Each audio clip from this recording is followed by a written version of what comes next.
Hello candy hertz, কেমন আছো সবাই? আশা করছি সবাই খুব ভালো আছো, আমরাও খুব ভালো আছি। দেখো ফাইনালি আমরা সেই জায়গায় পৌঁছে গেছি। এইখান থেকে এবারে আমরা যাব অঞ্জনি মহাদেবের কাছে। বাট কিভাবে যাব এখনো সেটা ঠিক হয়নি, পায়ে হেঁটে নাকি গাড়িতে নাকি ঘোড়ার পিঠে চড়ে। তো हम लोग अभी पैदल जाएंगे ऊपर, बहुत मजा आएगा। चलो। क्योंकि मैं पैदल नहीं जा सकती। সবার কথা ভেবে অ্যাট লাস্ট আমরা ঘোড়ার পিঠেই উঠে পড়লাম। বাট সত্যি কথা বলতে ঘোড়ার পিঠে ওঠার পর আমার দম বেরিয়ে গিয়েছে। ঘোড়া দুটো কেমন লাগছে?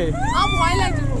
বাট সন্তুকে যখন জিজ্ঞেস করলাম ও তো খুব এক্সাইটেড ছিল আর ও খুব মজাও করছে। এই একটা ট্রিপে এসে সমুদ্র ছাড়া আমরা প্রায় সবকিছুই দেখতে পাবো আর সেটার আনন্দও নিতে পারবো। আর এই কথাটা জানার পর তো আমি খুবই খুশি। যেমন এখন আমরা যাচ্ছি অঞ্জনি মহাদেবের দর্শনে, তারপর এখান থেকে বেরিয়ে নাকি আবার আমরা যোগিনী ওয়াটারফল দেখতে যাব। আর এর আগের ভিডিওতে তোমাদেরকে তো দেখিয়েছি নদী, পাহাড়, বরফ, আর এইবারে আবার ভগবান দর্শন। তাহলে তোমরাই বলো আমরা এই একটা ট্রিপে এসে কত কিছুই না দেখলাম আর এখনো দেখবো। তবে জানো তো আমার একটা আফসোস রয়ে গেল, বরফে এলাম আর শাড়ি পরে ভিডিওই করতে পারলাম না। আর এই দেখো এখানের এই জায়গাতে ও আমাদের ভিডিও বানাবে বলে ঘোড়া থেকে নেমে পড়েছিল। ওই দেখো ওখানেও ভিডিও করছে। এই ট্যুরে আমরা অনেক রিল ভিডিও বানিয়েছি, অনেকটা তোমাদের সঙ্গে শেয়ার করেছি আর এখনো বাকি আছে, সেগুলোও শেয়ার করব। আমরা তো প্রথমে ভেবেছিলাম হয়তো রাস্তাটা অনেকটা ছোট হবে, কিন্তু না, অনেকটাই যেতে হচ্ছে। সেই থেকে ভাবছি আর কত দূর গেলে আমরা মন্দিরটা দেখতে পাবো। কিন্তু যত দূরেই তাকাই না কেন